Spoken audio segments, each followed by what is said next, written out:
A New Path, A Soul Silver Nuzlocke, Chapter 1, This Stupid Town, by Temoria.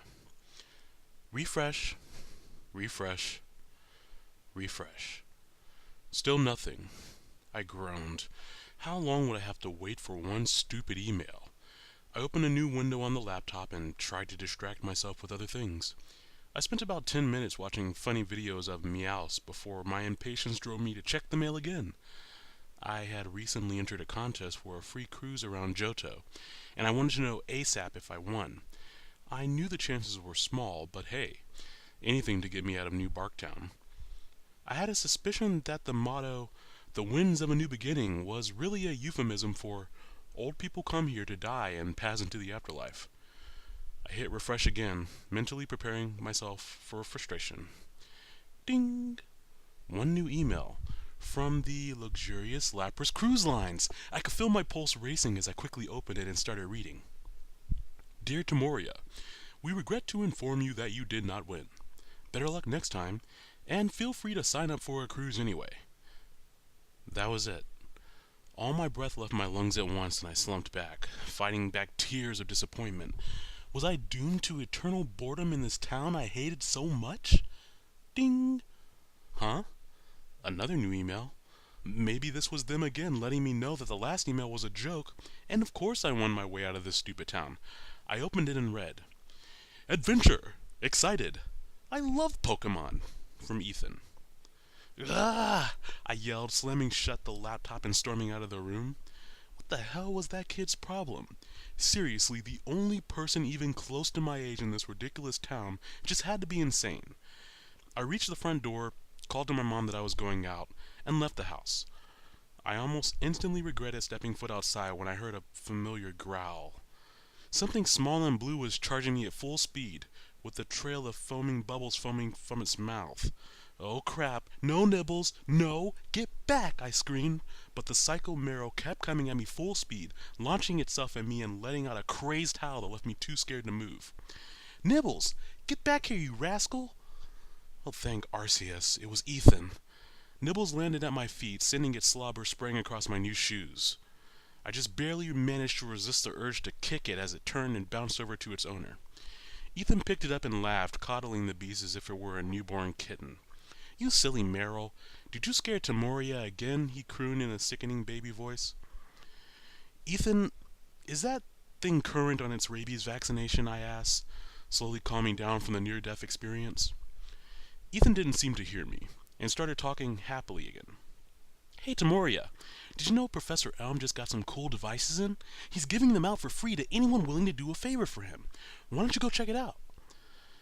I didn't really know the Pokemon Professor that well, and I didn't care to get friendly with him now. I was just about to retort that I had better things to do when something dawned on me. I actually didn't have a single thing better to do. Now, that's just pathetic. Not to mention the whole contest thing still had me feeling pretty frustrated, and I really needed something to occupy my mind. Sure, whatever. I'll go see what's up. Ethan wished me good luck and left, and his Marrow glared at me over his shoulder as he carried it off. I swear that insane thing has it in for me. New Barktown is pretty small, so I reached the professor's lab without losing much time. I went in and found that the lab looked about how I expected it to.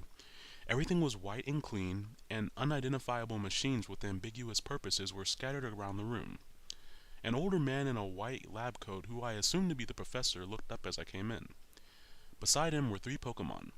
A hedgehog-like one with fire coming out of its back, a blue alligator with red spikes down its spine, and a green one with a leaf coming out of its head. The professor cracked a huge grin and approached me for a handshake, while the Pokemon stayed behind and eyed me up and down, taking in my blonde hair, blue blouse, and black pants. I thought I looked nice, minus the small splotches of marrow slobber, but something about my appearance seems to cause them to become dismissive of me. Well, well, well, you must be Temoria. Glad to meet you. I'm Professor Elm. I started, surprised he knew who I was, but then realized it wasn't that hard to guess my identity when there weren't any other 17-year-old girls around. Welcome to the wonderful world of Pokemon, he said, his smile practically reaching both of his ears. I had to suppress a shudder as I shook his hand. I had more experience than I wanted with Pokemon thanks to Nibbles. Yeah, thanks, but no, I think you've got the wrong idea. I just heard you were giving out something to anyone willing to do an errand. Quite right, my dear, he said, sounding unfazed. I'm giving out adventure. Aren't you excited? I turned on my heel and headed for the door, wanting nothing to do with this. Also a Pokegear with a built-in phone to help you along your journey. I stopped and turned right back. Free phone? Seriously? Why didn't you say so sooner? Sign me up. For the first time this day, things finally seemed to be looking up. Great. I just need you to fetch something very interesting from an acquaintance of mine, Mr. Pokemon. He lives in the northern part of Route 30. He reached into his lab coat and pulled out a small device, which I guessed was the Pokegear. He held it out for me, but the instant before I could get it, he pulled it back out of reach. Wait a minute. You don't have a Pokemon, do you? What is it with you youth today thinking you can just waltz through tall grass and not get brutally mauled by wild Pokemon? Well, for now you can just take one of mine. As he said it, the blue and green Pokemon exchanged a glance, nodded, and shoved the hedgehog-like one forward before both bolting off to hide behind the machine. Hey! The new Pokemon yelled, surprised, and turned around furiously after the retreating others. The flames on his back flared up as his temper rose. Ah, we have a volunteer, the professor said, seemingly unaware of what just happened. Timoria, this is Charlotte, the Cyndaquil. She will accompany you. He handed me the Pokegear as Charlotte looked up at me and sighed.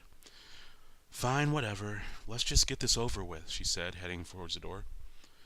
My thoughts exactly, I murmured, stowing away my new Pokegear in my bag and following her out. We walked in silence together until we reached the edge of town and stood at the start of Route 29. There was a long, awkward pause before I finally broke the quiet. So, you can take care of any crazy wild Pokemon, right, Charlotte? I asked, nervously about what the professor had said about being mauled. Something I said made the Cyndaquil wince. Well, duh, yeah. But don't call me Charlotte. I hate that name. Call me Charlie, and we'll get along just fine. Capiche? As she talked, I noticed that she had a tongue piercing. She wasn't really making a good first impression on me, but she probably didn't care what I thought of her. Fine then, Charlie, I said, deciding I didn't want to be on her bad side. I stood there for a long moment, just staring down the path, and then finally took my first step out of my stupid hometown, with my strange companion following right behind. Okay, so I hope you all enjoyed that story. If you all did enjoy, please let me know. It has 26 chapters, so there's quite a ways to go. But I enjoyed reading this entire Nuzlocke, so I thought I would share it with you.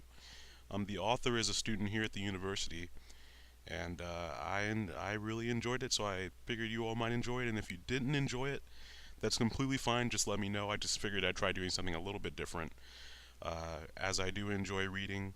And I know not everyone has the time to read, so why not do something that you can put into your ear holes while you do something else? Please like and subscribe as normal if you all did enjoy it. And if you did not enjoy it, please tell me why, or if you just don't want to hear this type of thing, or if you would rather just go read it, be sure to go check out Timoria's DeviantArt page where all 26 chapters of the Soul Silver Nuzlocke are uploaded. So I will talk to you all later, and be sure to leave that feedback. Goodbye now.